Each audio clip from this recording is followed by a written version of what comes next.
Hey guys, welcome back. This is Kevin here, and today's video I'd like to tell you my thoughts and review of the new Galaxy A51 that I have the hands-on video last 2 weeks ago.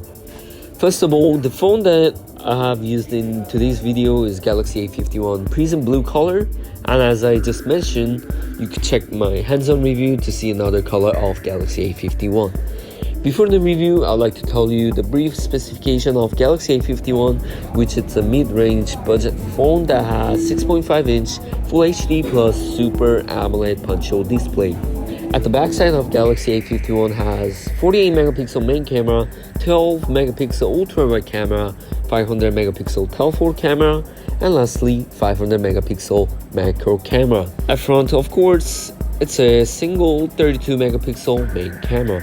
When I visited the shop here in Vietnam, there was Galaxy A50s as well, so that I could do some simple comparison with Galaxy A51. As you can see, the backside pattern of Galaxy A51 is more natural, and there is very strong angle-ish pattern on Galaxy A50s. Of course, A51 has quad camera on the back, and A50s has triple camera on its back. At front, A51 has the punch hole, which the size of punch hole is much smaller compared to those Galaxy S10 series or Note 10 series. And A50s has Infinity U punch hole display, which you could definitely see that A51 is much looking fresh to look. And lastly, the bezel at the bottom of the display was much thicker on those Galaxy A50s compared to those A51.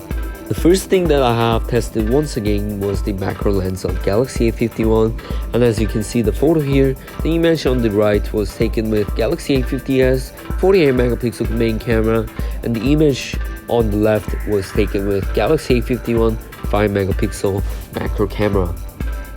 For this photo, I have taken with 48 megapixel main camera in Galaxy A51. The color was fine, detail was okay as well.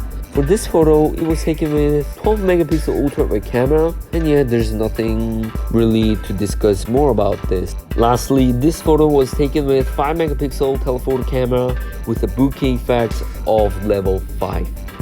And also, a lot of you guys asked me some questions on the hands-on video of A51, so I have looked through it once again, and by thinking of your questions, and I could see that the always-on display was there.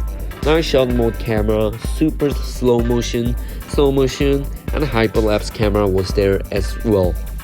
But however, A51 does not support the live focus video just like Galaxy S10 5G do.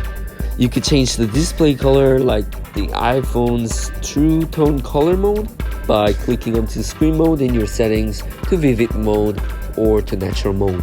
I have used Geekbench 5 to check the CPU benchmark of Galaxy A51, and of course it's a mid-range budget phone and it's Exynos 9611, so it didn't really show high benchmark points for both single core and multi-core. I'm not sure about this, but the benchmark score from Geekbench 5 for Galaxy A50s was kind of same, a little bit higher, and I believe it's because Galaxy A50s was in Android 9. I played Asphalt 9 in Galaxy A51 and the performance was okay, except sometimes there are some lags that I could see with my eyes. So here we go, this is my review of Galaxy A51 here. If you have any extra questions about Galaxy A51, please let me know in the comments, and we'll see you next time.